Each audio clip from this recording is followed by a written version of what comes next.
ஆண்டவராகிய இயேசு கிறிஸ்துவின் நாமத்தினாலே உங்களை நான் வாழ்த்தி வரவேற்கிறேன். இந்த மாதத்தின் இறுதி வாரத்திலே பிரவேசிக்க தேவன் நம்ம ஒவ்வொருவருக்கும் கிருபைகளை தந்திருக்கிறார். இந்த வார நாளிலும் நடைபெறக்கூடிய இந்த ஆராதனை வேளையிலே பங்கு பெறுகின்ற உங்கள் ஒவ்வொருவரையும் கர்த்தர் அளவில்லாமல் ஆசீர்வதிக்கும்படியாய் தலைகளை தாழ்த்தி கண்களை மூடி கர்த்தரை நோக்கி நாம் யாவரும் இணைந்து ஜெபம் செய்வோம். எங்களை அதிகமாய் நேசிக்கிற எங்கள் அன்பின் பரலோக பிதாவே, ஆசீர்வதிக்கப்பட்ட இந்த நல்ல நாளுக்காக நேரத்திற்காக சோதரம். இந்த மாதத்தின் இறுதி வாரத்தை உமக்குள் துவங்க நீர் தந்த இரக்கங்களுக்காக நன்றி. கர்த்தருடைய கிருபை, கர்த்தருடைய ஆசீர்வாதம் இந்த ஆராதனை வேளை எல்லாவற்றிலும் துணையாய் நின்று நடத்துகிறதை பிரத்யேகமாய் நாங்கள் அறிந்து உணர ஆவியானவராகி கர்த்தர் கிருபைகளை தந்து ஆசீர்வதிக்க வேண்டும் என்று நாங்கள் ஜெபிக்கிறோம். நாங்கள் செய்யும் ஒவ்வொரு பிரயாசங்களுக்கும் ஏற்ற பலன்களை கர்த்தர் நீர் தந்து கர்த்தாவை உமக்கு ஸ்தோத்திரம் பாதுகாத்து நடத்த வேண்டும் என்று இயேசு கிறிஸ்துவின் நாமத்தினால் வேண்டிக் கொள்கிறோம் எங்கள் அருமை பிதாவே, ஆமேன். ஆராதனுடைய துவக்கமாக ஒரு பழைய ஒரு பாடலை நாம் இணைந்து பாடலாம். கவலைப்படாதே மகனே கவலைப்படாதே, கவலைப்படாதே மகளே கவலைப்படாதே என்ற ஒரு கருத்தாளம் செறிந்த ஒரு பாடல். தெரிந்தவர்கள் என்னோடு கூட இணைந்து பாடும்படி நான் உங்களை அன்போடு கூட கேட்டுக்கொள்கின்றேன்.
கவலைப்படாதே மகளே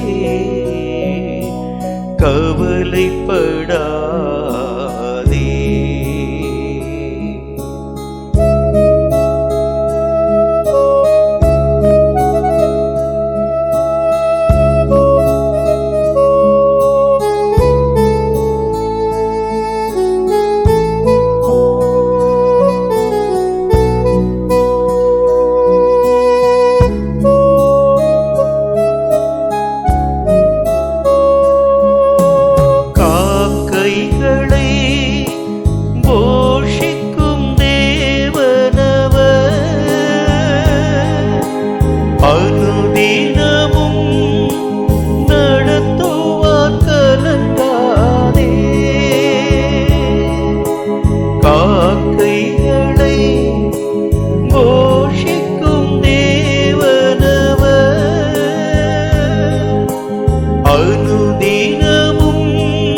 ஆயனவர் கண்மணி போல் உன்னை காத்திடுவார். கவலைப்படாதே மகனே, கவலைப்படாதே, கவலைப்படாதே மகளே, கவலைப்படாதே.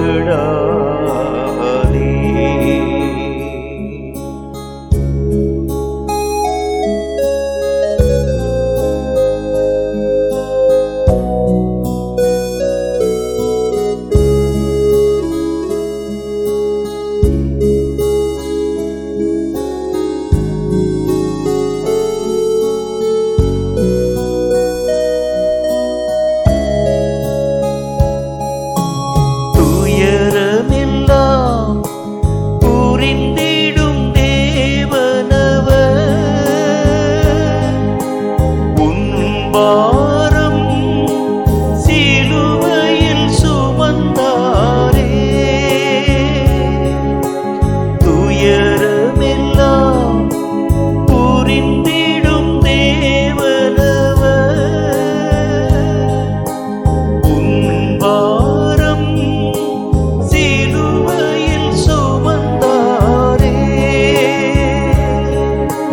கவலைகள் அவரிடம் சொல்லிவிடு, கண்ணீர்கள் யாவையும் துடைத்திடுவார். கவலைகள் அவரிடம் சொல்லிவிடு, கண்ணீர்கள் யாவையும் துடைத்திடுவார். கவலைப்படாதே மகனே, கவலைப்படாதே,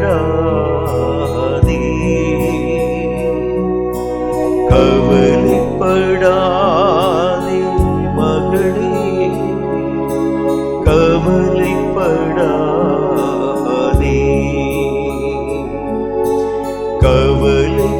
கவலைப்படாதே மகனே, கவலைப்படாதே,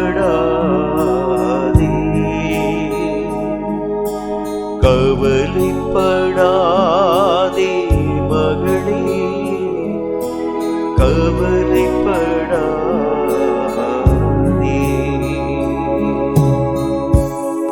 கர்த்தருடைய நாமம் மகிமைப்படுத்தப்படுவதாக. இனி ஒரு பாடலை நாம் யாவரும் இணைந்து பாடலாம். நீர் என் சொந்தம், நீர் என் பக்கம், துன்ப வேளைகளில் என்ற ஒரு பாடல் யாவருக்கும் தெரிந்த ஒரு பாடல். யாவரும் இணைந்து இந்த பாடலை கர்த்தருடைய நாமத்தின் மகிமைக்கு ஏதுவாக பாடலாம்.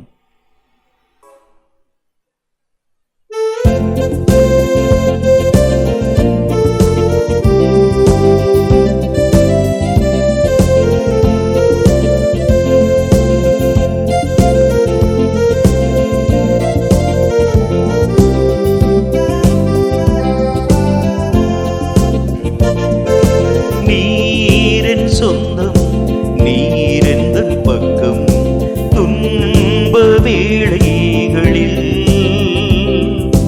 ஆழியின் ஆழங்களில் ஆனந்தம் நீரெனக்கு. நீரின் சொந்தம், நீரெந்தன் பக்கம், துன்ப வேளைகளில் ஆழியின் ஆழங்களில் ஆனந்தம் நீரெனக்கு. சூறைச் செடியின் கீழிலும் உம் சமூகம் என்னை தேற்றுமே. சூறைச் செடியின் கீழிலும் உம் சமூகம் என்னை தேற்றுமே. நீரின் சொந்தம், நீரெந்தன் பக்கம், துன்ப வேளைகளில் ஆழியின் ஆழங்களில் ஆனந்தம் நீரெனக்கு.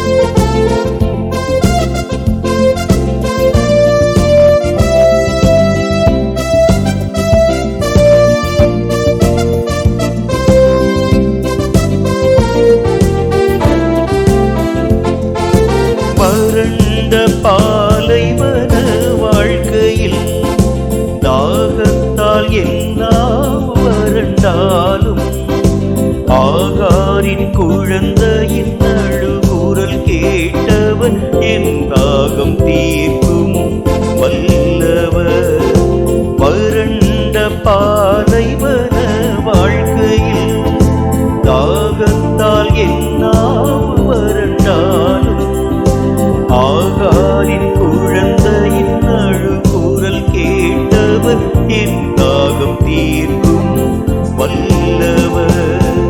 நீரின் சொந்தம், நீரெந்தன் பக்கம் துன்ப வேளைகளில். ஆழியின் ஆழங்களில் ஆனந்தம் நீரெனக்கு.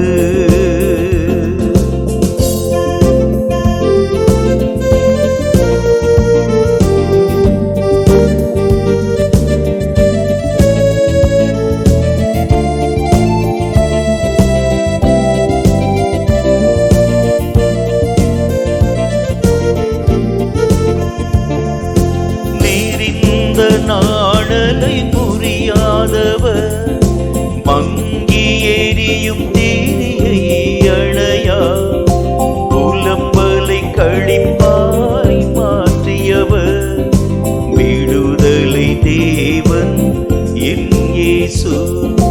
நெறிந்த நாணலை புரியாதவர், மங்கி எரியும் தீயை அணையா, புலம்பலை களிப்பாய் மாற்றியவர், விடுதலை தேவன் என் இயேசு.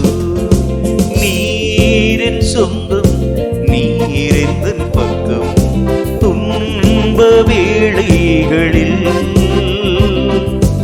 ஆழியின் ஆழங்களில் ஆனந்தம் நீரெனக்கு. சூரை செடியின் கீழிலும் உம் சமூகம் என்னை தேற்றுமே. சூரை செடியின் கீழிலும் உம் சமூகம் என்னை தேற்றுமே. நீரின் சொந்தம், நீரெந்தன் பக்கம் துன்ப வேளைகளில். ஆழியின் ஆழங்களில் ஆனந்தம் நீரெனக்கு. கர்த்தருடைய பரிசுத்தமுள்ள நாமம் மகிமைப்படுத்தப்படுவதாக. இப்பொழுதும் குறிக்கப்பட்ட சத்திய வேத வசனங்கள் சங்கீதங்களின் புஸ்தகம் 127 அதிகாரம். சங்கீதம் 127. கர்த்தராகிய தேவன் இந்த சங்கீத வசனங்களின் மூலம் நம்மோடு பேசும்படி தலைகளை தாழ்த்தி கண்களை மூடி கர்த்தரை நோக்கி நாம் ஜெபிப்போம். எங்களை அதிகமாக நேசிக்கிற எங்கள் அன்பின் பரலோக பிதாவே, ஆசீர்வதிக்கப்பட்ட இந்த நல்ல நாளிலும் நேரத்திலும் உம்மால் எழுதி கொடுக்கப்பட்ட சத்திய வேத எழுத்துக்களுக்காய் நன்றி. இவைகளை வாசித்து அறிந்து உணர்ந்து இவைகளுக்கேற்ற சகல நன்மைகளை பாக்கியங்களை தடையில்லாமல் எங்கள் வாழ்க்கையிலே பெற்றுக்கொள்ள தேவனே நீர் கிருபைகளை தர வேண்டும் என்று இயேசு கிறிஸ்துவின் நாமத்தினால் வேண்டிக் கொள்கிறோம் எங்கள் பரிசுத்தம் உள்ள பிதாவே, ஆமீன். சங்கீதம் 127 ஆராதனையோடு நாம் இணைந்து வாசிப்போம். கர்த்தர் வீட்டை கட்டாராகில் அதை கட்டுகிறவர்களின் பிரயாசம் பெரிதா. அல்லேலூயா அல்லேலூயா அல்லேலூயா அல்லேலூயா அல்லேலூயா அல்லேலூயா அல்லேலூயா அல்லேலூயா. கர்த்தர் நகரத்தை காவாராகில் காவலாளர் விழித்திருக்கிறது விருதா. அல்லேலூயா அல்லேலூயா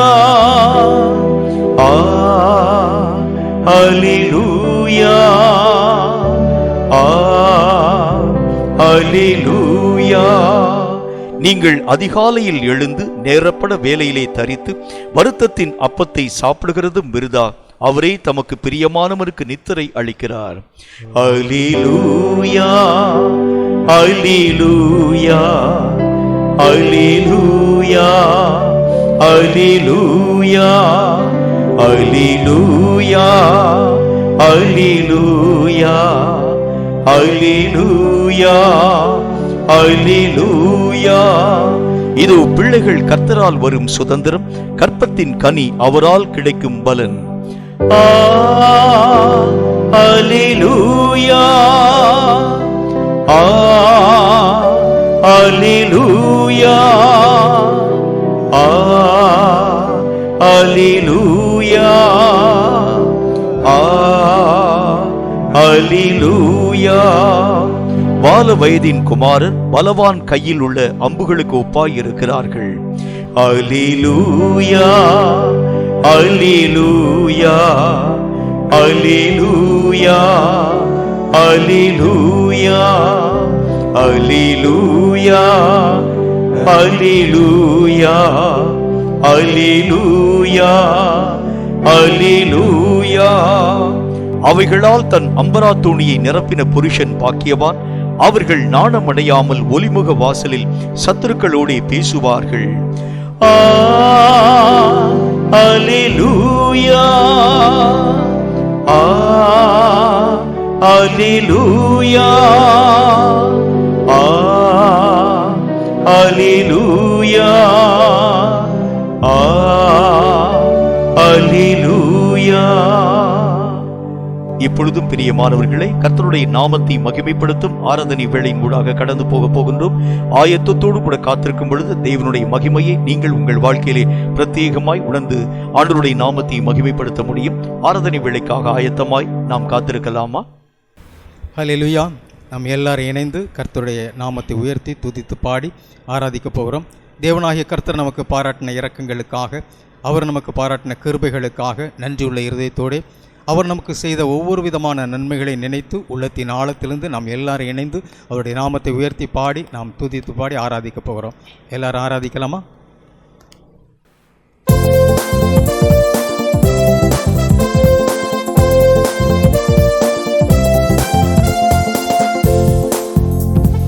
ஊற்று தண்ணீரே எந்தன் தேவ ஆவியே, ஜீவநதியே என்னில் பொங்கி பொங்கி வா.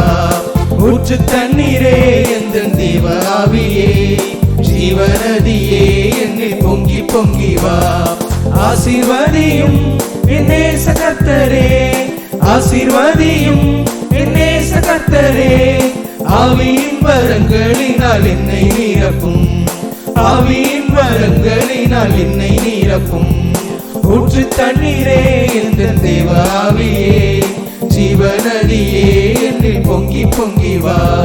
ஊற்று தண்ணீரே எந்தன் தேவ ஆவியே, ஜீவநதியே என்னில் பொங்கி பொங்கி வா. ஜீவ தண்ணீராம் எந்தன் நல்ல கர்த்தரே, ஜீவ ஊற்றினால் என்னை நிறைத்திடுமே. ஜீவ தண்ணீராம் எந்தன் நல்ல கர்த்தரே, ஜீவ ஊற்றினால் என்னை நிறைத்திடுமே. கனி தந்திட நான் செழித்தோங்கிட, கனி தந்திட நான் செழித்தோங்கிட. கர்த்தரின் கரத்தில் நித்தம் கனம் பெற்றிட, கர்த்தரின் கரத்தில் நித்தம் கனம் பெற்றிட. ஊற்று தண்ணீரே எந்தன் தேவ ஆவியே, ஜீவநதியே என்னில் பொங்கி பொங்கி வா. ஊற்று தண்ணீரே எந்தன் தேவ ஆவியே, ஜீவநதியே என்னில் பொங்கி பொங்கி வா. ஆசீர்வதியும் என் நேச கர்த்தரே, ஆசீர்வதியும் என் நேச கர்த்தரே. ஆவியின் வரங்களினால் என்னை நிரப்பும், ஆவியின் வரங்களினால் என்னை நிரப்பும். பெந்தெகோஸ்தே நாளை போல பெரிதான முழக்கத்தோடே, பெந்தெகோஸ்தே நாளை போல பெரிதான முழக்கத்தோடே. வல்லமையாக இறங்கி வரங்களினாலே நிரப்பும், வல்லமையாக இறங்கி வரங்களினாலே நிரப்பும். பொழிந்திடும் வல்லமை, உன்னதத்தின் வல்லமை, ஆவியின் வல்லமை, அக்கினியின் வல்லமை. பொழிந்திடும் வல்லமை, உன்னதத்தின் வல்லமை, ஆவியின் வல்லமை, அக்கினியின் வல்லமை. மாம்சமான யாவர் மீதும் ஆவியை ஊற்றுவேன் என்றே, மாம்சமான யாவர் மீதும் ஆவியை ஊற்றுவேன் என்றே. மூப்பர் வாலிபர் யாவரும் தீர்க்க தரிசனம் சொல்வாரே, மூப்பர் வாலிபர் யாவரும் தீர்க்க தரிசனம் சொல்வாரே. பொழிந்திடும் வல்லமை, உன்னதத்தின் ஆவியின் வல்லமை, ஆவியின் வல்லமை, அக்கினியின் வல்லமை, பொழிந்திடும் வல்லமை, உன்னதத்தின் வல்லமை, ஆவியின் வல்லமை, அக்கினியின் வல்லமை, வல்லமை தேவை தேவா, வல்லமை தாரும் தேவா, இன்று தேவை தேவா, இப்போ தாரும் தேவா, இன்று தேவை தேவா, இப்போ தாரும் தேவா, பொழிந்திடும் வல்லமை, உன்னதத்தின் வல்லமை, ஆவியின் வல்லமை, அக்கினியின் வல்லமை, பொழிந்திடும் வல்லமை, உன்னதத்தின் வல்லமை, ஆவியின் வல்லமை, அக்கினியின் வல்லமை. இப்பொழுதும் ஜெப வேளைக்குள்ளாக நாம் கடந்து செல்ல போகிறோம். தேவனாகிய கர்த்தருடைய சமூகத்தை நோக்கி ஒரு சில காரியங்களுக்காக நாம் எல்லாரும் இணைந்து ஒருமனப்பட்டு ஆண்டவருடைய சமூகத்தை நோக்கி நாம் ஜெபிக்க போகிறோம். ஜெபிக்கலாமா? ஆண்டவருடைய சமூகத்தை நோக்கி நாம் எல்லாரும் இணைந்து ஒருமனப்பட்டு கர்த்தருடைய சமூகத்தை நோக்கி நாம் ஜெபிக்க போகிறோம். முதலாவதாக வாலிபர்கள் மத்தியில் ஒரு நல்ல ஒரு எழுப்புதல் உருவாகும்படிக்காக தேவனாகிய கர்த்தர் வாலிபர்களை தங்களுடைய வாழ்க்கையை தம்முடைய வசனத்தினால் வாலிபர்கள் ஒவ்வொருவரும் பாதுகாத்துக் கொள்ளும்படிக்காக, தேவனுக்காக ஒவ்வொரு வாலிபர்களும் எழும்பி பிரகாசிக்கும்படிக்காக, சாத்தானுடைய கண்ணியிலிருந்து சாத்தானுடைய பிடியிலிருந்து ஒவ்வொரு வாலிப சகோதர சகோதரிகளும் விடுவிக்கப்படும்படிக்காக இந்த வாலிபர்கள் மத்தியில் நல்ல ஒரு எழுப்புதலை கர்த்தராகிய தேவன் உருவாக்கி தரும்படிக்காக நாம் ஜெபிக்க போகிறோம். ஜெபிக்கலாமா? ஹல்லேலூயா.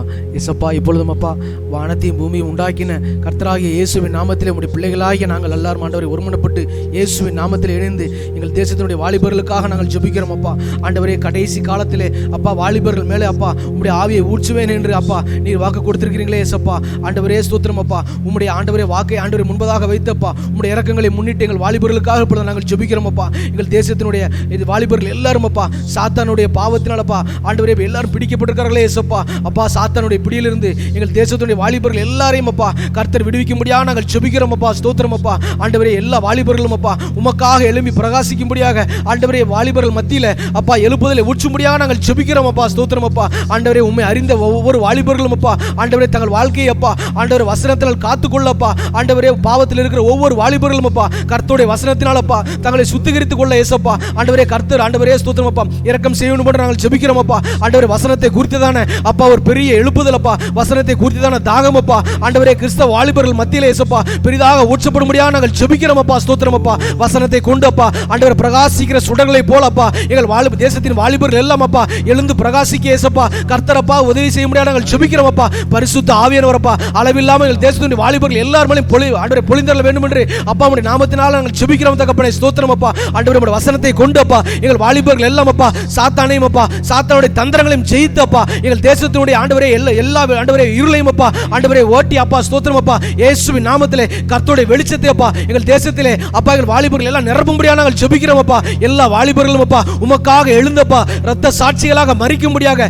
கர்த்தருக்காக அப்பா கர்த்தருடைய நாமத்திற்காக வைராக்கியமாக இரத்த சாட்சிகளாக மரிக்கிற அப்பா சூழ்நிலைகளை அப்பா எங்கள் தேசத்திலே கர்த்தர் உண்டு பண்ணும்படியாக நாங்கள் ஜெபிக்கிறோம். அப்பா வாலிபர்கள் எல்லாரும் அப்பா ஆண்டவரே ஸ்தோத்திரம் அப்பா எழுந்து நின்று அப்பா சாத்தானுடைய எல்லா ஆண்டவரே அரண்களையும் அப்பா நிர்மூலமாக்குகிற ஆண்டவரே இந்த கடைசி கால ஆண்டவரே எழுப்புதலே அப்பா எங்கள் தேசத்திலே சீக்கிரமாக கர்த்தர் ஊற்றும்படியாக நாங்கள் ஜெபிக்கிறோம். அப்பா இயேசு கிறிஸ்துவின் நாமத்திலே ஆண்டவரே எங்கள் ஜெபங்களை எடுக்கிறோம் நல்ல பிதாவே.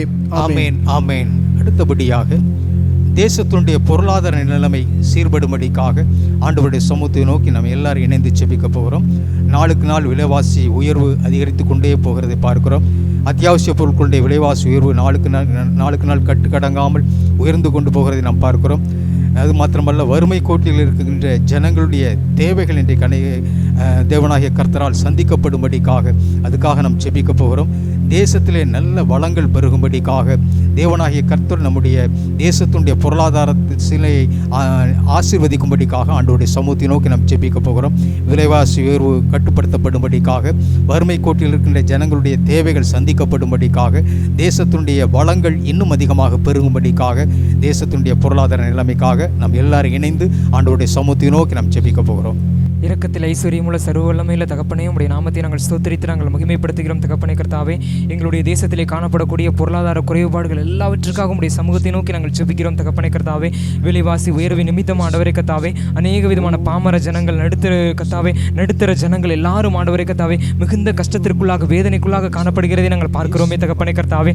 தயவு செய்து தகப்பனே கர்த்தாவே ஜனங்களுக்கு ஆண்டவரே கர்த்தாவே கிருபையாய் இறங்கி தகப்பனே கர்த்தாவே எந்த விதமான ஒரு வறுமைக்குரிய ஒரு சூழ்நிலைகளும், எந்த விதமான ஒரு பஞ்சத்திற்குரிய பட்டினிக்குரிய ஒரு சூழ்நிலைகளுக்குள்ளாகவும் அவர்கள் கடந்து போகாதபடிக்கு தகப்பனே கர்த்தாவே, என் தேவன் அவருடைய குறைவுகள் எல்லாவற்றையும் ஆண்டவரே கர்த்தாவே உம்முடைய ஐஸ்வர்யத்தின் மகிமையினால் நீ நிறைவாக்கி அருளும்படியாக நாங்கள் ஜெபிக்கிறோம் தகப்பனே கர்த்தாவே. அரசாங்க தலைவர்களுக்கு ஆண்டவரே இப்படிப்பட்ட ஏழை எளிய மக்களுடைய வாழ்வாதாரத்தை உயர்த்துவதற்கு தேவையான நல்ல கர்த்தாவே திட்டங்களை கர்த்தாவே நீர் அவர்களுக்கு ஆண்டவரே கர்த்தாவே ஞானத்தை கொடுப்பதன் மூலம் அவர்களுக்கு மக்களுக்கு ஏற்ற நல்ல ஒரு கர்த்தாவே திட்டங்களை வகுக்க நீர் கிருபைகளை கொடுத்தருளும்படியாக நாங்கள் ஜெபிக்கிறோம் தகப்பனே கர்த்தாவே. அநேக விதமான அத்தியாவசிய பொருட்களுடைய விலை உயர்வின் நிமித்தம் தகப்பனே சாமானிய மக்கள் மிகவும் கஷ்டத்திற்குள்ளாக காணப்படுகிறதை நாங்கள் பார்க்கிறோமே தகப்பனே கர்த்தாவே. இப்படிப்பட்ட எல்லா விதமான அத்தியாவசிய பொருட்களுடைய விலைகளும் கர்த்தாவே சீக்கிரத்திலேயே குறைக்கப்படும்படியாக நாங்கள் ஜெபிக்கிறோம் தகப்பனே கர்த்தாவே. பெட்ரோல் டீசலுக்குரிய அநேக விதமான விலைகள் இன்னும் ஆண்டவரே கர்த்தாவே அன்றாட பயன்படுத்தக்கூடிய உணவுப் பொருட்களுடைய விலைகள் எல்லாம் இயேசுவின் நாமத்தினாலே குறைக்கப்படும்படியாக நாங்கள் ஜெபிக்கிறோம் தகப்பனே கர்த்தாவே. வேதனைக்குள்ளாக கஷ்டத்திற்குள்ளாக உழன்று கொண்டிருக்கக்கூடிய ஒவ்வொரு மக்களும் தன்னிறைவடக்கூடிய அளவுக்கு தகப்பனே கர்த்தாவே எங்களுடைய தேசத்திற்கு தேவையான ஆண்டவரே அப்பத்தை கர்த்தராகிய தேவன் நீர் கொடுத்தருளும்படியாக நாங்கள் ஜெபிக்கிறோம் ஆண்டவரே கர்த்தாவே. வறுமையின் பிடியிலும் அநேக விதமான பஞ்சத்தின் பிடியிலும் எங்களுடைய தேசம் ஆட்கொள்ளப்படாதபடிக்கு தகப்பனே கர்த்தாவே எங்களுடைய தேசத்தினுடைய வளங்கள் எல்லாவற்றையும் தேவனாகிய கர்த்தர் நீர் பெருக செய்ய போகிறதற்காக நாங்கள் நன்றி செலுத்துகிறோம் ஆண்டவரே. விவசாயத்தினுடைய வேளாண்மைக்குரிய எல்லா விஷயங்களிலும் எங்களுடைய தேசம் தன்னிறைவடைந்த ஒரு தேசமாய் காணப்படும்படியாக நாங்கள் ஜெபிக்கிறோம் தகப்பனே கர்த்தாவே. நாங்கள் முழுவதும் கர்த்தாவை பிழைப்பு நடத்தி நாங்கள் தன்னிறைவு அடைந்து மற்ற தேசங்களுக்கும் கரங்களை நீட்டி கொடுக்கக்கூடிய அளவுக்கு எங்களுடைய இந்திய தேசத்தினுடைய எல்லா விதமான காரியங்களையும் ஆண்டவரே கர்த்தாவே நீர் உயர்த்தி அருளும்படியாக நாங்கள் ஜெபிக்கிறோம் ஆண்டவரே. பொருளாதாரத்திற்குரிய எல்லா விதமான சூழ்நிலைகளையும் ஆண்டவரே கர்த்தாவே நீர் உயர்த்துவதற்காக நாங்கள் நன்றி செலுத்துகிறோம் ஆண்டவரே கர்த்தாவே. இயேசுவின் நாமத்தினாலே கர்த்தாவே எந்த விஷயங்களிலும் நாங்கள் குறைவுபட்டு போகாதபடிக்கு தகப்பனே கர்த்தாவே எங்களுடைய எல்லா விதமான கைகளின் பிரயாசங்களையும் நீர் ஆசீர்வதிக்கும்படியாக நாங்கள் ஜெபிக்கிறோம் ஆண்டவரே கர்த்தாவே. எங்களுடைய இந்திய தேசத்தினுடைய சகல ஆசீர்வாதங்களையும் தேவனுடைய கரங்களுக்குள்ளாக நாங்கள் ஒப்புக் கொடுக்கிறோம் ஆண்டவரே கர்த்தாவே. சாபத்தீடான எல்லா விதமான காரியங்களும் மாறட்டும் தகப்பனே கர்த்தாவே. எல்லா விஷயங்களிலும் கர்த்தாவே ஒரு ஆசீர்வாதத்திற்குரிய தேசமாய் எங்களுடைய தேசத்தை மாற்றுவதற்காக நாங்கள் நன்றி செலுத்துகிறோம் ஆண்டவரே. கர்த்தர் அப்படிப்பட்ட காரியங்களை செய்கிறதற்காக நன்றி. உம்முடைய கரங்களில் இருந்து பெருவாரியான ஆசீர்வாதத்தை நாங்கள் பெற்றுக்கொள்கிறோம். ஆசீர்வதியும் மேன்மைப்படுத்தும் இயேசு கிறிஸ்துவின் நாமத்தினால் நாங்கள் ஜெபிக்கிறோம் எங்கள் நல்ல பிதாவே. ஆமென். ஆமேன் ஆமேன். எங்களை அதிகமாய் நேசிக்கிற எங்கள் அன்பின் பரலோக பிதாவே, இந்த அருமையான இந்த வேளையிலும் கூட ஒரு சில காரியங்களுக்காக உடைய சமூகத்தை நோக்கி நாங்கள் ஒருமனப்பட்டு ஜெபித்தோம். தேவனாகிய கர்த்தர் எங்களுடைய ஜெபங்கள் விண்ணப்பங்கள் எல்லாவற்றையும் நீர் அங்கீகரித்ததற்காக கோடாகுடி ஸ்தோத்திரம். அதற்கு தக்கதாக அதற்கு அதிகமாக கர்த்தர் மகிமையான காரியங்களை இப்பொழுதே உருவாக்கி தருகிறதற்காக உம்முடைய நாமத்தை நாங்கள் நன்றியோடு துதிக்கிறோம், சோத்தரிக்கிறோம் ஆண்டவரே. தொடர்ந்து எங்களை ஆண்டவரை உம்முடைய மகிமையான பிரசன்னத்துக்குள்ளாக மறைத்துக் கொள்ளும், ஆசீர்வதியும் காத்துக்கொள்ளும். இயேசு கிறிஸ்துவின் பரிசுத்தமான நாமத்தில் ஜெபிக்கிறோம் நல்ல பிதாவே. ஆமென் ஆமென். நல்ல ஒரு ஆராதனை வேளையின் கூடாக கடந்து போனோம். நிச்சயமாய் கர்த்தருடைய பிரசன்னம் உங்கள் நடுவிலே கடந்து வந்திருக்கும் என்று கர்த்தருக்குள் நான் விசுவாசிக்கிறேன். இப்பொழுதும் கூட கர்த்தருக்கென்று காணிக்கை செலுத்தும் நேரத்திற்குள் நாம் கடந்து வரப்போகின்றோம். ஒரு பவுலை வழக்கம் போல் எடுத்து வைத்துக்கொண்டு காணிக்கைக்குரிய பொருளை அதில் நீங்கள் சேகரம் பண்ணி பக்கத்தில் இருக்கக்கூடிய ஏழை எளிய ஊழியர்களை இந்த காணிக்கை பொருளினாலே தாங்க வேண்டும் என்று நான் உங்களை அன்போடு கூட கேட்டுக்கொள்கிறேன். காணிக்கைகளுக்காக தலைகளை தாழ்த்தி கண்களை மூடி கர்த்தரை நோக்கி நாம் யாவரும் ஒருமனப்பட்டவர்களாய் ஜெபம் செய்வோம். எங்களை அதிகமாக நேசிக்கிற எங்கள் அன்பின் பரலோக பிதாவே, நீர் எங்களுக்கு எத்தனையோ நன்மையான காரியங்களை தந்திருக்கிறீர். எங்களால் இன்று இந்த காணிக்கைகளை தேவனுடைய நாமத்தின் மகிமைக்கு எதுவாக மனமுவந்து நாங்கள் தருகின்றோம். இந்த காணிக்கைகளை ஏற்றுக்கொண்டு ஏற்ற கிருபைகளை நீர் எங்கள் வாழ்க்கையிலே தந்து ஆசீர்வதிக்க வேண்டும் என்று இயேசு கிறிஸ்துவின் நாமத்தினால் வேண்டிக் கொள்கிறோம் எங்கள் பரிசுத்தமுள்ள பிதாவே. ஆமென்.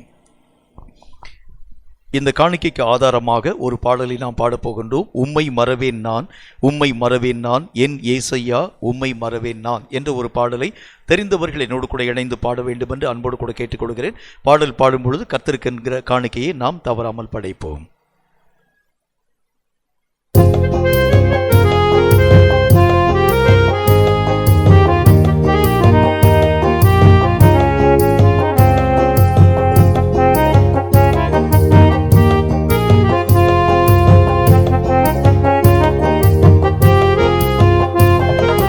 உம்மை மறவேன் நான், என் ஏசையா உம்மை மறவேன் நான். என் தாழ்வினில் என்னை நினைத்தீரே, என் ஏசையா உம்மை மறவேன் நான்.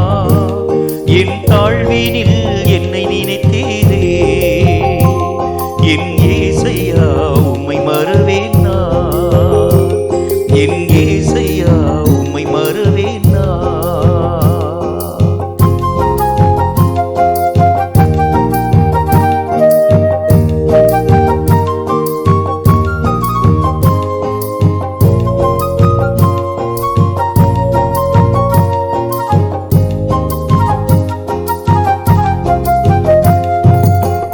ஆபத்து காலத்தில் அரணான கோட்டையும், ஆபத்து காலத்தில் அரணான கோட்டையும், கண்மலையும் மீட்பரும் நீர்தானையா. ஆபத்து காலத்தில் அரணான கோட்டையும், கண்மலையும் மீட்பரும் நீர்தானையா. கண்மலையும் மீட்பரும் நீர்தானையா. கண்மலையும் மீட்பரும் நீர்தானையா. உம்மை மறவேன் நான், உம்மை மறவேன் நான், என் ஏசையா உம்மை மறவேன் நான். என் தாழ்வினில் என்னை நினைத்தீரே, என் ஏசையா உம்மை மறவேன் நான். என் ஏசையா உம்மை மறவேன் நான்.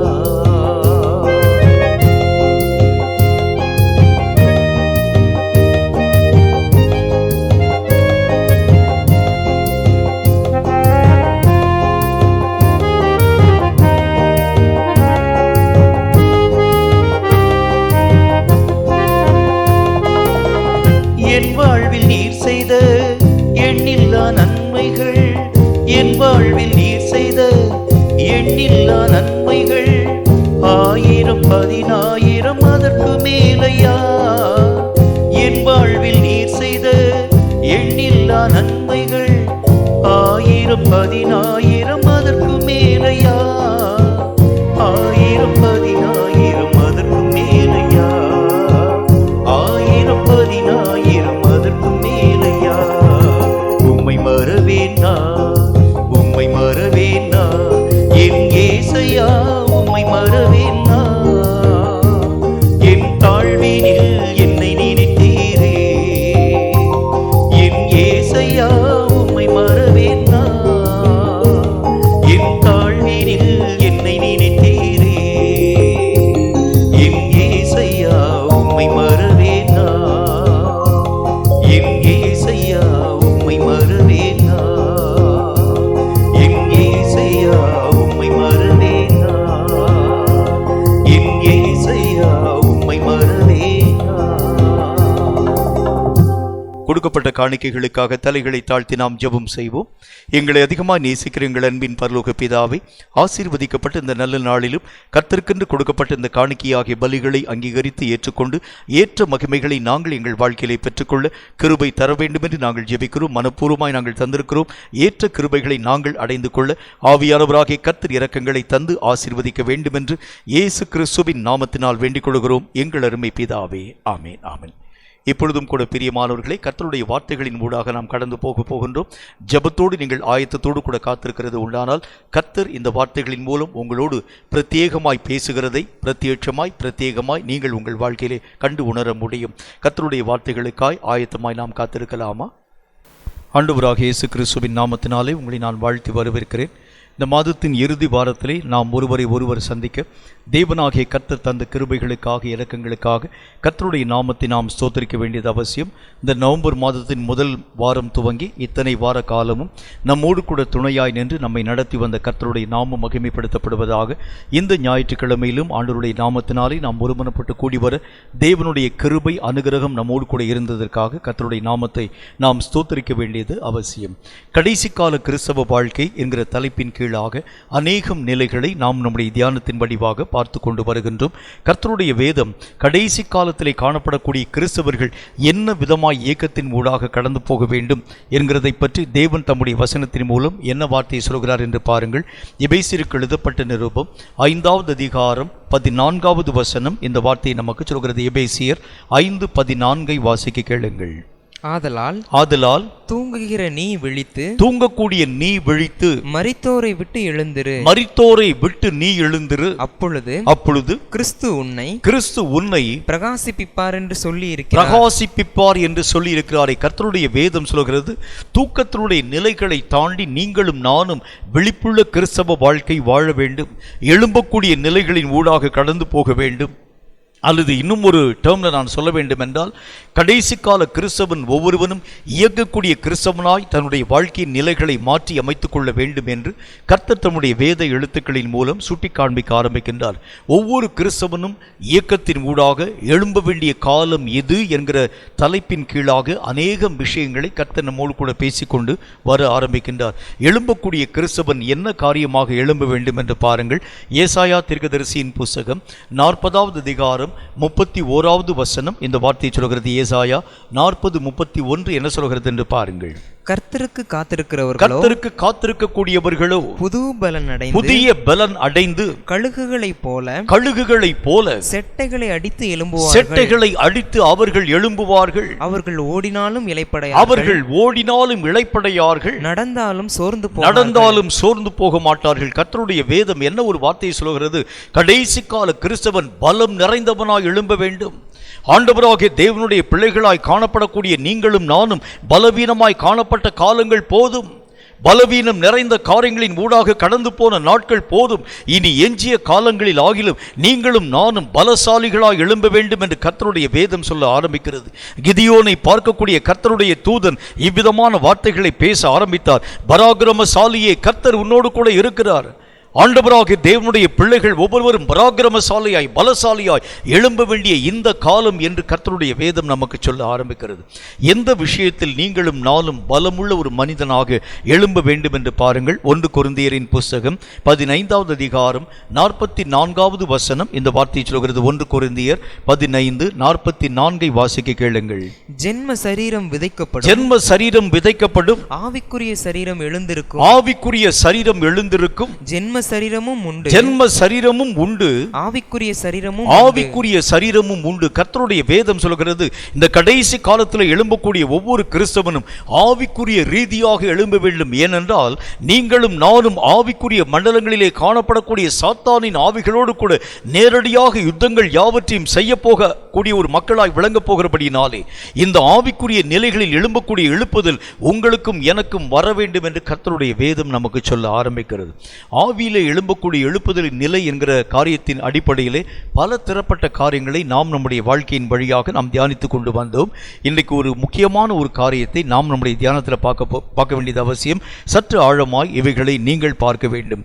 நீதிமொழிகளின் புத்தகம் 20வது அதிகாரம் 27வது வசனம் இந்த வார்த்தையை சொல்கிறது. நீதிமொழிகள் 20:27 சற்று நிதானமாய் வாசிக்க கேளுங்கள். மனுஷனுடைய ஆவி கர்த்தர் தந்த தீபமாய் இருக்கிறது. அது உள்ளத்தில் உள்ளவைகளை எல்லாம் எல்லாவற்றையும் ஆராய்ந்து பார்க்கிறது. கர்த்தருடைய வேதத்தில் பார்க்கிறோம், உள்ளத்தில் உள்ளவைகள் எல்லாவற்றையும் ஆராய்ந்து பார்க்கக்கூடிய ஆவியின் பலம் நமக்கு தேவைப்பட ஆரம்பிக்கிறது. வெளியே பலசாலியை போல காண்பிக்கப்பட ஆரம்பித்தாலும் இருதயத்திற்குள்ளாக நம்மை அறியாத பலவீனம் இருக்கிறது உண்டானால் சாத்தானை எதிர்க்க உங்களாலும் என்னாலும் ஆகிறது இல்லை. இருதயத்திலே அநேக விதமான பயத்தை வைத்துக்கொண்டு வெளியே பயமில்லாதவனை போல நடிக்க ஆரம்பிக்கிறது உண்டானால் உள்ளத்தின் ஆழமான காரியங்களிலே காணப்படும் ஒவ்வொரு தன்மைகளையும் ஆராய்ந்து பார்க்கக்கூடிய பொல்லாத பிசாசானவன் உன்னையும் என்னையும் எளிதாக மேற்கொள்ள ஆரம்பிச்சிருவான். அப்ப கர்த்தருடைய வேதம் என்ன சொல்ல ஆரம்பிக்கிறது? முதல் காரியம், உன்னுடைய உள்ளத்தை ஆராய்ந்து பார்த்து சீர்கட்ட ஒவ்வொரு காரியத்தையும் சீர்படுத்த வேண்டிய காலம் இது என்று கர்த்தர் நமக்கு சொல்ல ஆரம்பிக்கின்றார். ஒருவேளை பயம் இருக்கலாம், ஒருவேளை நம்மை அறியாமல் ஆண்டவராகிய தேவனுடைய வாக்குத்தத்தங்களின் மேல் நம்பிக்கையற்ற நிலைகள் காணப்பட ஆரம்பிக்கலாம். இதை செய்ய என்னால் முடியுமா முடியாதுன்னு சொல்லக்கூடிய அளவிற்கு நம்மையே நாம் மெய்யாகவே நிதானித்து அறிய முடியாத ஒரு நிலைகளிலே காணப்பட ஆரம்பிக்கலாம். இத்தனை பாவங்களை உள்ளே வைத்துக்கொண்டு நான் எப்படி இப்படிப்பட்ட யுத்தத்தின் ஊடாக கடந்து போக முடியும் என்கின்ற நம்மை அறியாத பலவீனமான சிந்தனைகள் நம்முடைய வாழ்க்கையிலே காணப்பட ஆரம்பிக்கலாம். இவைகளை எல்லாம் வைத்துக்கொண்டு நீங்களும் நானும் யுத்ததாரியாக எழும்பி கடந்து போகிறது என்பது இயலாது. அப்ப ஆண்டவருடைய வேதம் சொல்கிறது, முதல் காரியம் வெளிப்புறத்திலே நீ பார்க்கக்கூடிய சுத்தத்தை காட்டிலும் அந்தரங்கத்திலே என்னென்ன குறைவுகள் இருக்கிறது என்கிறதை ஆராய்ந்து பார்த்து அவைகளை அப்புறமாக்க வேண்டும். இந்த ஆராய்ச்சிக்கு உரிய தன்மைகளாக ஆண்டவராக தேவன் நம்முடைய ஆவியை உள்ளே வைத்திருக்கிறேன் என்று சொல்லுகின்றார். அந்த வசனத்தில் என்ன போட்டிருக்கு? மனுஷனுடைய ஆவி கர்த்தர் தந்த தீபம், அது நம்முடைய உள்ளத்தில் இருக்கக்கூடிய எல்லா காரியங்களையும் ஆராய்ந்து பார்க்கிறது. நம்முடைய உள்ளத்திலே காணப்படும் பலவீனம், உள்ளத்திலே காணப்படும் குறைவு, உள்ளத்திலே காணப்படும் ஆண்டவரோடு கூட ஐக்கியம் கொள்ளாதிருக்கக்கூடிய நிலை, இன்னும் சீர்படாதிருக்கக்கூடிய வாழ்க்கை, எல்லா காரியங்களையும் ஆராய்ந்து பார்த்து உன் வாழ்க்கையும் என் வாழ்க்கையும் கர்த்தருக்கு முன்பதாக நிற்கக்கூடிய அளவிற்காக, பரிசுத்தம் நிறைந்ததாய் காணப்படக்கூடிய அளவிற்காக இந்த உள்ளத்திலே காணப்படக்கூடிய ஆவி நம்முடைய நிலைகள் யாவற்றையும் சுட்டி காண்பிக்க ஆரம்பித்து விடுகிறது. இந்த ஆவியினுடைய தன்மைகளை நீங்களும் நானும் ஆராய்ந்து பார்க்க ஆரம்பிக்கிறது உண்டானால், இவைகள் உங்களுக்கு உண்டான ஒவ்வொரு விஷயத்தையும் தெளிவாய் உங்களோடு கூட பேச ஆரம்பிக்கிறதை கண்கூடாக பார்க்க முடியும். உள்ளத்தில் காணப்படக்கூடிய பல நிலைகள், என்னென்ன விதமான நிலைகள் உண்டு. சில காரியத்தை நான் உங்களுக்கு சொல்லணும். இப்போ நான் பேசுகிறது ஆண்டவராகிய தேவனுடைய காரியங்களை ஏற்காதிருக்கக்கூடிய மக்களை பற்றி இல்லை, ஏற்று ரட்சிக்கப்பட்டு கர்த்தருடைய பிள்ளைன்னு சொல்லக்கூடிய உங்களையும் என்னையும் பற்றி நான் சற்று ஆழமாய் பேச போகின்றேன். முதலாவது காரியமாக நம்முடைய உள்ளத்திலே காணப்படக்கூடிய நம்மை பலவீனப்படுத்தும் நம்மை அறியாத நிலை என்ன அப்படின்னு பாருங்க. வேதம் சொல்லக்கூடிய வார்த்தையை வாசிக்க கேளுங்கள். 2 கொரிந்தியரின் புஸ்தகம் 3வது அதிகாரம் 15வது வசனம் இந்த வார்த்தையை சொல்கிறது. 2 கொரிந்தியர் 3வது அதிகாரம் 15வது வசனத்தை கொஞ்சம் நிதானமாக வாசிங்க. மோசேயின் ஆகமங்கள், மோசேயினுடைய ஆகமங்கள் வாசிக்கப்படும் போது இந்நாள் வரைக்கும் முக்காடு அவர்கள் இருதயத்தின் மேல் இருக்கிறது, அவர்கள் இருதயங்களின் மேல் இருக்கிறதே. கர்த்தருடைய வேத புஸ்தகத்தில் பார்க்கிறோம், இருதயத்திலே காணப்படக்கூடிய முக்காடுன்னா என்ன அர்த்தம்? ஆண்டவராகிய தேவனும் நீயும் நேரடியாய் சந்திக்க முடியாத ஒரு நிலை. அந்த நாட்களிலே ஆண்டவராகிய தேவனோடு கூட முகமுகமாய் பேசி இறங்கி வந்தான் மோசே என்கிற மனிதர். அவனுடைய முகத்தை கண்ட மக்கள், அத்தனை விதமான மக்கள் பயம் கொள்ள ஆரம்பிச்சாங்க. அவங்க சொன்னாங்க, உங்களுடைய முகத்தை பார்க்க எங்களால் முடியல, கர்த்தருடைய மகிமை உங்களுடைய முகம் எங்கிலும் அப்படியே பிரகாசமாக இருக்கிறதை நாங்கள் பார்க்கிறோம், நாங்கள் கண்டு நாங்கள் உயிரோடு கூட இருக்க முடியாது. உடனே மோசே என்கிற மனிதன் சொன்னான், சரி நான் கர்த்தருடைய வார்த்தையை பேச வேண்டும், என்றாலும் என்னுடைய முகத்தை உங்களால் பார்க்க முடியாதுன்னு சொல்றதுனால நான் ஒரே ஒரு காரியத்தை நான் செய்கிறேன், என்னுடைய முகத்தை நீங்கள் பார்க்க முடியாத அளவிற்காய் முக்காட்டை நான் என்னுடைய முகத்தின் மேல் மூடிக்கொள்கிறேன் என்கிற ஒரு வார்த்தையை பற்றி பேசினான். அப்படின்னா அர்த்தம், கர்த்தராகிய தேவனுடைய மகிமையை நேரடியாய் சந்திக்க முடியாத ஒரு நிலை, யார் மூலமாக வாகிலும் சந்திக்கக்கூடிய ஒரு நிலை. இது இருதயத்திலே காணப்படக்கூடிய முக்காடு என்று கர்த்தர் நமக்கு சொல்லுகின்றார். என்னை அறியாத, நான் என்னுடைய வாழ்க்கையை பலவீனப்படுத்தக்கூடிய, என்னை அறியாத, குறைவாய் என்னை மதிப்பீடு செய்யக்கூடிய சில முக்காடுகள் என்னுடைய வாழ்க்கையை மூடி இருக்கிறதை நான் பார்க்கிறேன். இந்த முக்காடுகளின் நிமித்தமாகத்தான் தேவனாகிய கர்த்தர் என்னோடு கூட பேச வேண்டும் என்று சொல்லி விருப்பத்தோடு கூட கடந்து வர ஆரம்பித்தாலும் நான் அவருடைய குரலை கேட்க மனமற்றவனாய் விலகி போக ஆரம்பிச்சிடுறேன். அவரோடு கூட இணைய என்னால் முடியல. அவருடைய காரியங்களை, யாராகிலும் சொல்லக்கூடிய காரியங்களை ஏற்றுக்கொள்ளுகிறேன், யாராகிலும் சொல்லக்கூடிய காரியங்களை நான் அங்கீகரித்துக் கொள்ளுகின்றேன். கர்த்தர் இப்படிப்பட்டவர், கர்த்தர் இப்படிப்பட்ட காரியங்களை செயல்படுத்தக்கூடியவர், மகிமை உள்ளவர், வல்லமை, அதெல்லாம் கேட்கிறேன். ஆனால் இந்த மகிமையை நாம் பார்க்கணும்னு சொன்னால் என்னுடைய வாழ்க்கையில என்னை அறியாத தடை சுவர். எனக்கு தெரிந்த ஒரு நல்ல ஒரு சகோதரி, அவர்கள் ஒரு முறை என்னை பார்த்து ஒரு வார்த்தை சொல்ல ஆரம்பிச்சாங்க. நான் கர்த்தராகிய தேவனை சந்திக்கணும்னு சொல்லி ரொம்ப ஆசைங்க, ஆண்டவருடைய முகத்தை நான் தரிசிக்க வேண்டும், கர்த்தர் என்னோடு கூட என்னோடு கூட பேச வேண்டும் என்கின்ற நிலைகளுக்காய் அடிக்கடியாய் காத்திருக்க வேண்டிய அந்த பக்குவத்தின் ஊடாக நான் கடந்து போகக்கூடிய காலங்களில் என்னை அறியாத ஒரு பயம் உணர்ச்சி, நான் தனிமையாக என்னுடைய அறையிலே அடைத்துக்கொண்டு ஜெபித்து கொண்டிருக்கக்கூடிய நேரத்தில் திடீரென்று சொல்லி என்னுடைய சிந்தனைக்குள் ஒரு நினைவு வர ஆரம்பிக்கும். இந்த நேரத்தில் யாருமே இல்லாத இருக்கக்கூடிய நேரத்தில் திடீரென்று கர்த்தராகிய தேவன் வருகிறது உண்டானால் பயந்து போயிடுவேன். ஐயோ, ஆண்டவர் வருகிறது உண்டா, நான் என்ன செய்ய முடியும்? உடனே அந்த ஜெபத்தை முடித்துவிட்டு நான் எழுந்து வெளியே கடந்து போக ஆரம்பிச்சிருவேன். நான் ஜெபிக்க வேண்டும் என்கிற விருப்பம் இருக்கிறது, ஆனால் என்னை அறியாத ஒரு பய உணர்வு. இந்த நேரத்தில் யாரும் இல்லாத இருக்கக்கூடிய நேரத்தில் கர்த்தராகிய தேவன் திடீரென்று வருகிறது உண்டானால் நான் என்ன செய்ய முடியும், என்ன பேச முடியும்? என்னை அறியாத ஒரு பய உணர்வு. இதைத்தான் கர்த்தர் சொல்கின்றார், இந்த உள்ளத்திலே காணப்படக்கூடிய முக்காடுன்னு சொல்றாரு. உனக்கும் கர்த்தருக்கும் இடையிலே என்னென்ன முக்காடுகள் இருக்கிறது உண்டாக காணப்பட ஆரம்பித்தாலும் இவைகள் இருக்கக்கூடிய வரைக்கும் ஆண்டவராகிய தேவனோடு கூட 3வது மனிதனின் மூலமாகத்தான் தொடர்பு கொள்ள முடியுமே தவிர நீயும் கர்த்தரும் நேரடியாய் பேசுகிறது என்கிறது இயலாத ஒரு காரியம். அப்போ முதல் காரியம், நானும் கர்த்தரும் நேரடியான தொடர்பிலே இல்லை என்று சொன்னால் கடைசி கால யுத்தத்திலே கர்த்தராகிய தேவனுடைய வல்லமையை நான் வெளிப்படுத்தி காண்பிக்கிறது எப்படி? கர்த்தராகிய தேவனுக்கென்று யுத்ததாரியா நான் கடந்து போக ஆரம்பிக்கிறது எப்படி? கர்த்தருடைய மகிமையை சகல விதமான மக்களுக்கு முன்பதாக நிரூபித்து காண்பிக்கிறது எப்படி?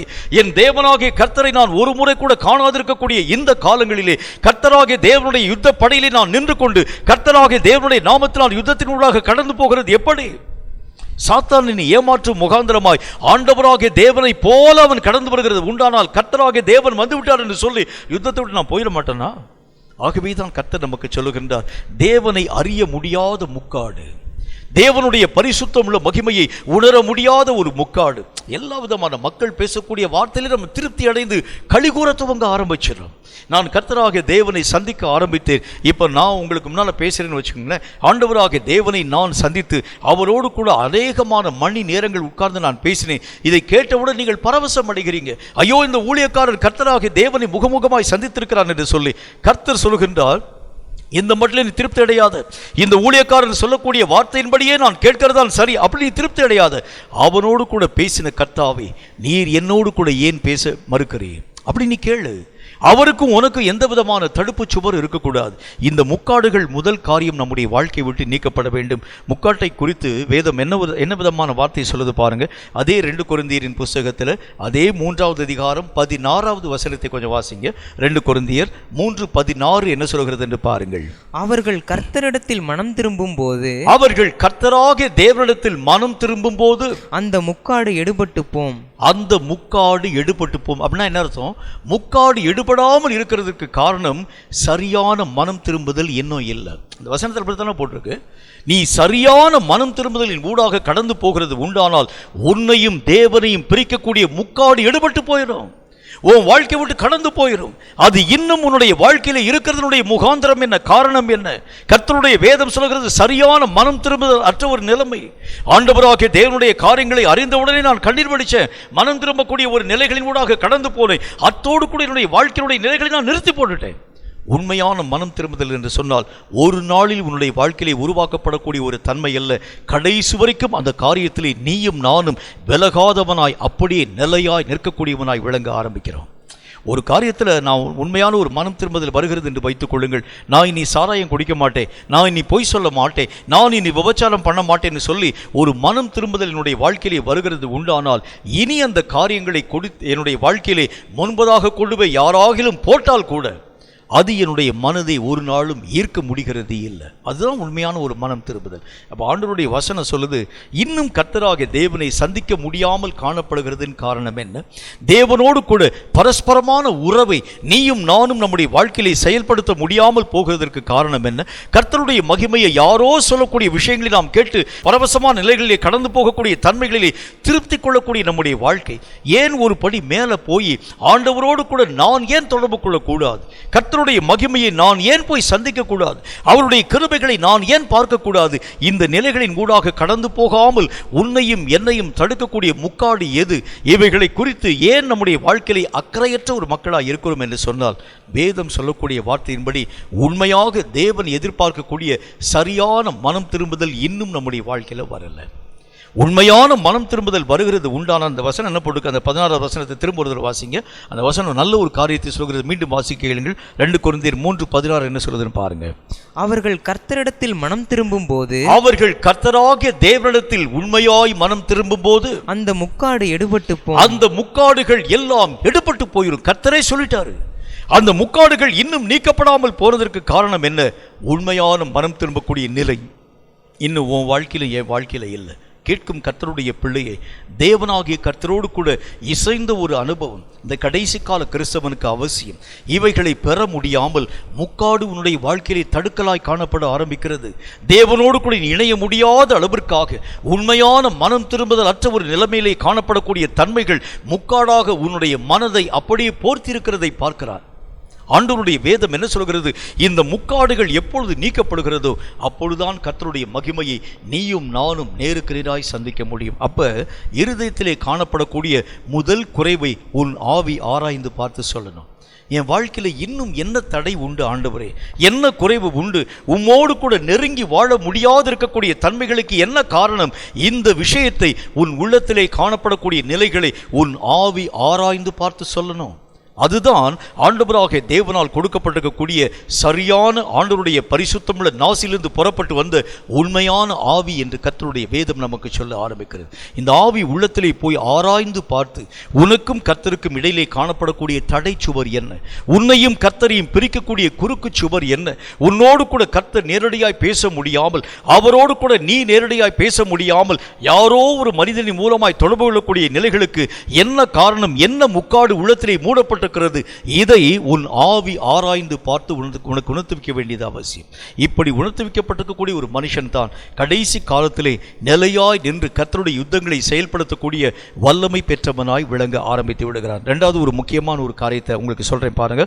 எபேசியருக்கு எழுதப்பட்ட நிருபம் 4வது அதிகாரம் 18வது வசனம் இந்த வார்த்தையை சொல்கிறது. எபேசியர் 4:18 என்ன சொல்கிறது? கொஞ்சம் நிதானமா வாசிங்க. அவர்கள் புத்தியில் அந்தகாரப்பட்டு தங்கள் இருதய கடினத்தினால் தங்கள் இருதயத்தினுடைய கடினங்களினால் தங்களில் இருக்கும் அறியாமையினாலே தங்களிலே இருக்கக்கூடிய அறியாமைகளினாலே தேவனுடைய ஜீவனுக்கு அந்நியராயிருந்து தேவனுடைய ஜீவனுக்கு அவர்கள் அந்நியர்களாய் இருந்தார்களாம். அந்த வசனம் எப்படி போட்டிருக்கு? அவர்கள் தங்களுடைய மன கடினத்தின் நிமித்தமாக கர்த்தராகிய தேவனுடைய ஜீவனுக்கு அவர்கள் அந்நியமாய் காணப்பட ஆரம்பிச்சாங்க. வெளியே பேசக்கூடிய வார்த்தை ரொம்ப நல்லா இருக்கும். நான் கர்த்தராகிய தேவனுடைய ஊழியக்காரன், கர்த்தருக்கு வைராகியம் பாராட்டக்கூடியவன், ஆண்டவராகிய தேவனுடைய திட்டத்தின்படி சித்தத்தின்படி செயல்படக்கூடிய பரிசுத்தமுள்ள தேவனுடைய பிள்ளை நான் வெளியே சொல்லலாம். ஆனால் உள்ளே காணப்படக்கூடிய இருதய கடினத்தின் நிமித்தம் நீங்கள் தேவனாகிய கர்த்தருடைய ஜீவனுக்கு அந்நியர்களாய் ஆக்கப்படக்கூடிய ஒரு நிலை. உள்ளத்துல உள்ளார்ந்த வாழ்க்கையிலே கர்த்தருக்கும் எனக்கும் ஐக்கியமற்ற ஒரு நிலை. வெளியரங்கமா எல்லா விதமான வேலைகளை நான் செய்கின்றேன் ஊழியத்தை போல, வெளியரங்கமாய் கர்த்தருக்கு பிரியமான காரியங்களை நான் செயல்படுத்த ஆரம்பிக்கிறேன், எல்லா ஜனங்களுக்கும் தேவையான வார்த்தைகளை பேசுகிறேன், மக்களை ஆசீர்வதிக்கிறேன், மக்களுக்கு ஆலோசனைகளை தருகின்றேன், வெளியரங்கமா எல்லா காரியம் கரெக்டாக தான் இருக்கு. ஆனால் உள்ளத்திலே தேவனாகிய கர்த்தருடைய ஜீவனுக்கு அந்நியமாய் காணப்படக்கூடிய நிலை, இது நம்முடைய வாழ்க்கையிலே சாத்தியமா? யோசிச்சு பார்க்கலாம். ஆண்டவராகிய தேவனுடைய ஆவியினால் அபிஷேகம் பண்ணப்பட்ட நான் தேவனாகிய கர்த்தருடைய ஜீவனுக்கு அந்நியமான ஒரு மனிதனாய் மாற்றப்பட முடியுமா? முடியும் என்று கர்த்தருடைய வேதம் சொல்ல ஆரம்பிக்கிறது. வாசிச்சு பாருங்க, கர்த்தருடைய வேதம் என்ன சொல்ல ஆரம்பிக்கிறது? மார்க்கு எழுதின சுவிசேஷம் 3வது அதிகாரம் 2 முதல் 6 வரை இருக்கக்கூடிய வசனங்களை சற்று நிதானமாய் வாசியுங்கள். மார்க்கு 3வது அதிகாரம் 2 முதல் 6 வரை இருக்கக்கூடிய வசனங்களை வாசியுங்கள். அவர் ஓய்வு நாளில் அவனை சொஸ்தமாக்கினால் அவர் பேரில் குற்றம் சாட்டலாம் என்று அவர் மேல் நோக்கமாயிருந்தார்கள். கொஞ்சம் நிறுத்திக்கங்க. இவங்க எல்லாம் எங்க இருக்கிறாங்க, எங்க உட்கார்ந்து இருக்கிறாங்க அப்படின்னு பார்த்தா கர்த்தராகிய தேவனுடைய பிரசங்கத்தை கேட்கும்படி ஆலயத்தில் உட்கார்ந்து இருக்கிறாங்க. எல்லா ஜனங்களும் பிரசங்கங்களை கேட்கும்படி உட்கார்ந்து இருக்கிறாங்க. கர்த்தராகிய இயேசு கிறிஸ்து முன்பதாக எழுந்து நின்று பிரசங்கம் பண்ணும்படிக்காக எழுந்து நிற்கின்றார். அவர் என்ன பேசுகிறார், என்ன வார்த்தையை சொல்ல போகின்றார் என்கிறதை கேட்கும்படி வரக்கூடிய அவர்களுடைய இருதயம் எப்படி இருந்தது? திரும்ப அந்த வசனத்தை முதலிருந்து வாசிங்க, 2வது வசனத்தை வாசிங்க. அவர் ஓய்வு நாளில் அவனை சொஸ்தமாக்கினால் அவர் பேரில் குற்றம் சாட்டலாம் என்று அவர் பேரிலே குற்றம் அவங்களுடைய மனசுல என்ன நினைப்பு வச்சிருக்காங்க பாருங்க.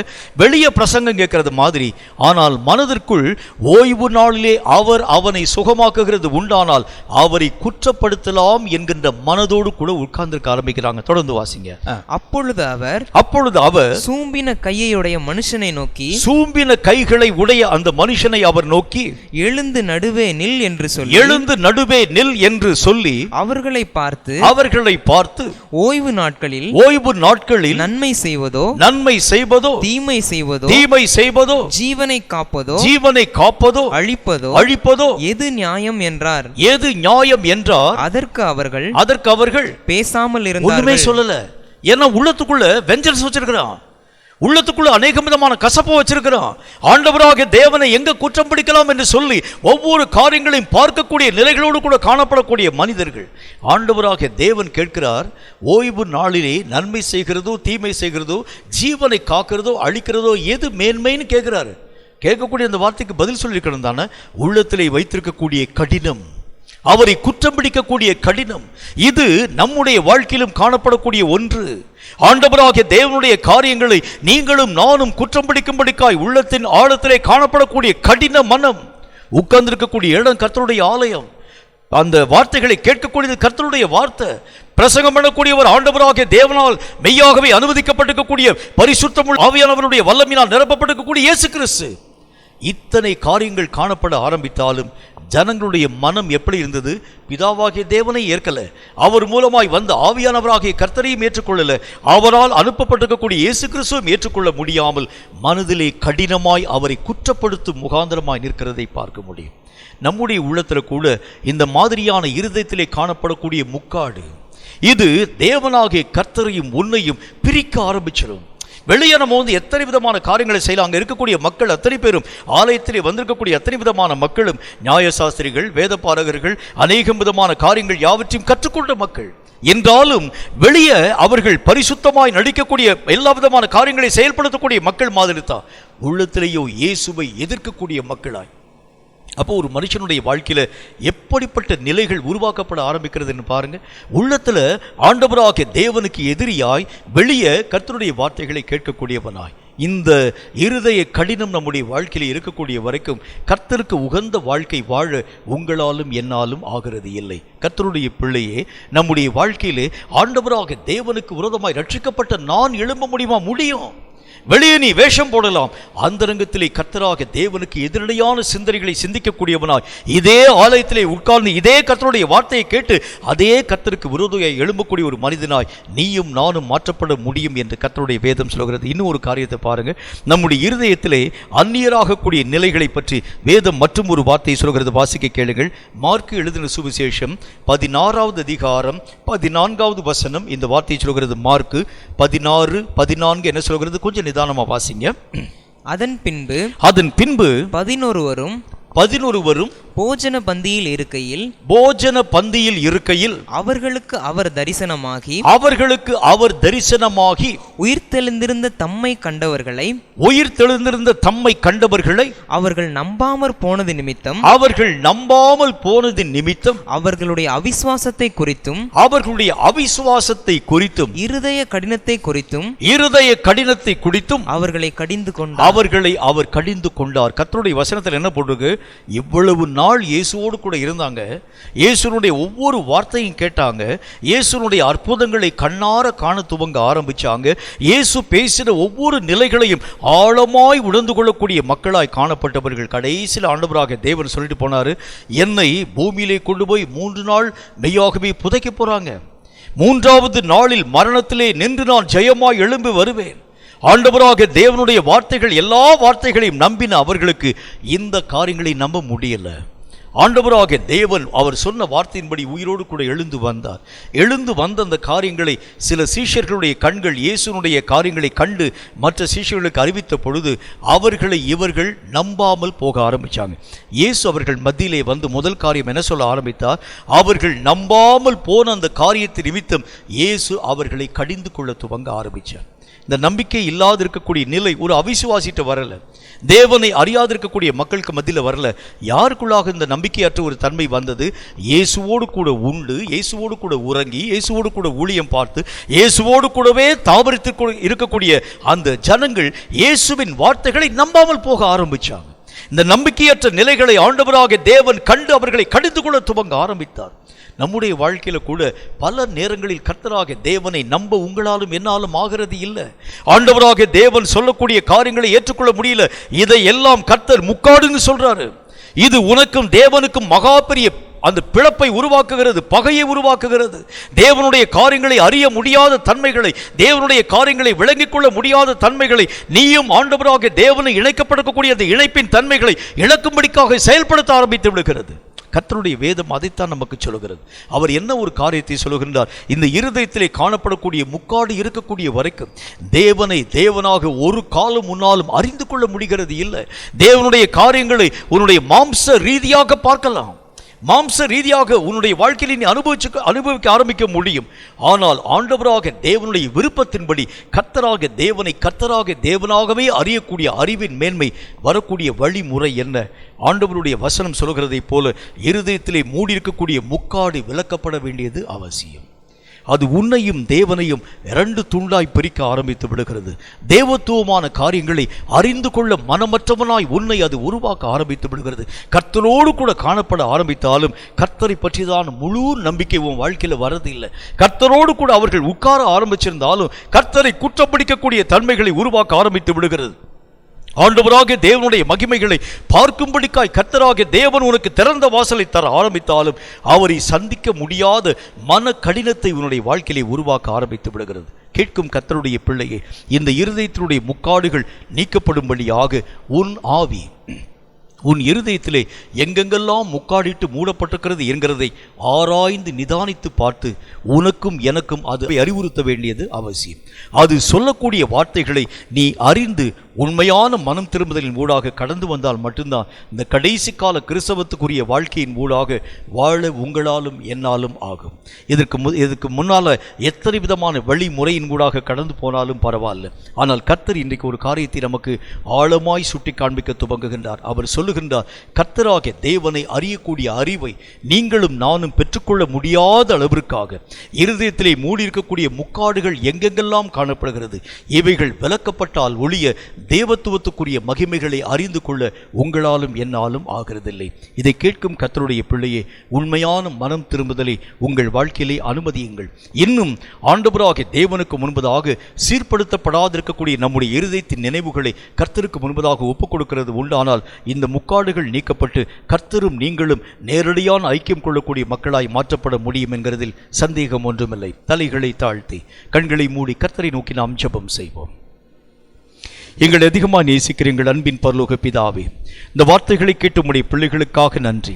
இருதயத்திலே காணப்படக்கூடிய முக்காடுகள் சரியான மனம் திரும்புதல் அற்ற ஒரு நிலைகளினால் உருவாக்கப்படுகிறதாக தேவனாகிய கர்த்தருக்கு அந்நியராக்கப்படக்கூடிய இருதயத்தின் கடினத்தின் நிமித்தம் இந்த முக்காடுகள் எல்லாம் மெய்யாகவே இருதயத்தின் ஆழத்திலே நிற்கிறது என்கிறதை கர்த்தராகிய தேவன் தெளிவாய் எங்களோடு கூட பேசி சொன்னீர். கர்த்தாவே, இந்த வார்த்தைகளை கேட்டு உம்முடைய பிள்ளைகளுடைய வாழ்க்கையிலே கர்த்தரோடு கூட நெருங்க முடியாத எத்தனை தடைச்சுவர்கள் உள்ளத்தின் ஆழத்தை ஆக்கிரமிக்க துவங்க ஆரம்பித்திருந்தாலும் அவைகளை ஆராய்ந்து பார்க்கக்கூடிய ஆவி உள்ளவர்களாய் இந்த ஆவி உள்ளிந்திரங்கள் யாவற்றையும் ஆராய்ந்து பார்த்து கர்த்தரோடு கூட இசைக்கப்பட முடியாமல், கர்த்தராகிய தேவனால் பரிசுத்தமாக்கப்பட முடியாமல், கர்த்தராகிய தேவனால் தூய்மைப்படுத்தப்பட முடியாமல் காணப்படக்கூடிய இருதயத்தின் அந்தரங்கமான பகுதிகளை கர்த்தருக்கு முன்பதாக ஒப்புக் கொடுக்கக்கூடிய அளவிற்காக இருதயத்திலே போர்த்திருக்கக்கூடிய முக்காடுகள் எல்லாம் விலக்கப்பட்டு தேவனுக்கும் எங்களுக்கும் நேரடியான தொடர்பு நிறைந்த ஒரு மக்களாக மாற்றப்படும் முகாந்தரமான வழிமுறைகளை நாங்கள் கற்றுக்கொள்ளும்படியான வார்த்தைகளை எங்களோடு கூட பேசி தந்தீரே. இந்த வார்த்தைகளின்படியே கர்த்தருடைய நாமத்தினாலே தேவனுக்கு பிரியமுள்ள பிள்ளைகளாய் ஒவ்வொருவரும் வாழ்க்கையை வாழ்ந்து கடைசி கால ஓட்டத்தை கர்த்தராக தேவனுக்குள் பரிபூர்ணமான நிலைகளிலே ஓடி முடிக்க ஏற்ற கிருபைகளை தந்து ஆசீர்வதிக்க வேண்டும் என்று இயேசு கிறிஸ்துவின் நாமத்தினால் வேண்டிக் கொள்கிறோம் எங்கள் பரிசுத்தமுள்ள நல்ல பிதாவே. ஆமீன், ஆமீன். இந்த வார்த்தைகளை கேட்டு உங்கள் ஒவ்வொருவரையும் கர்த்தர் அளவில்லாமல் ஆசீர்வதிப்பாராக. உள்ளத்தை ஆராய்ந்து பார்க்கும் ஆவி உள்ளத்தின் ஆழத்தை ஆராய்ந்து பார்க்க ஆரம்பிக்கிறது உண்டானால் எங்கெங்கெல்லாம் கர்த்தருக்கு முன்பதாக நீங்கள் நிற்க முடியாத அளவிற்கு முக்காடுகள் மூடப்பட்டிருக்கிறதோ அவைகளெல்லாம் ஆராய்ந்து பார்த்து உங்களோடு கூட பேசி அவைகளில் நின்று நீங்கள் நீக்கப்பட்டு ஆண்டவருக்கு பிரியமுள்ள ஒரு வாழ்க்கை வாழும்படி கடந்து வர ஆரம்பிக்கிறது உண்டானால் இந்த கடைசி கால யுத்தத்திலே அந்த ஓட்டத்திலே ஆண்டவராக தேவனுக்கு பிரியமான ஓட்டத்தை ஓடி நித்திய ஜீவனை பெற்றுக்கொள்ள முடியும் என்கிறதில் சந்தேகம் ஒன்றுமில்லை. கர்த்தர் தாமே உங்கள் ஒவ்வொருவரையும் ஆசீர்வதிப்பாராக. ஆமீன். கர்த்தருடைய ஆசீர்வாதத்தை ஆமீன் என்று சொல்லி நாம் பெற்றுக்கொள்ளுவோம். கர்த்தர் உன்னை ஆசீர்வதித்து உன்னை காக்க கடவர்.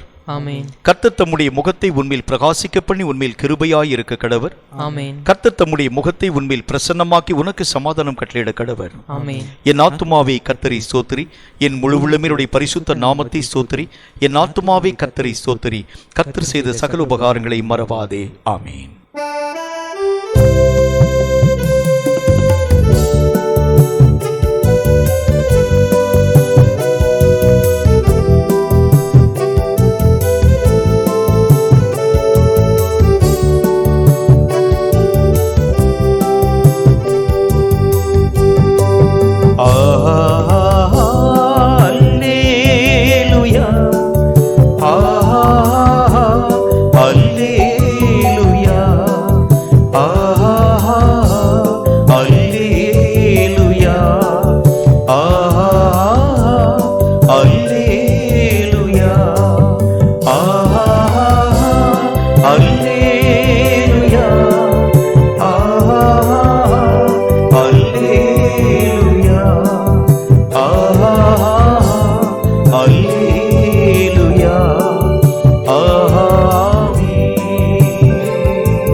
தாமே உங்கள் ஒவ்வொருவரையும் அளவில்லாமல் ஆசீர்வதித்து பாதுகாத்து நடத்துவாராக. ஆமேன்.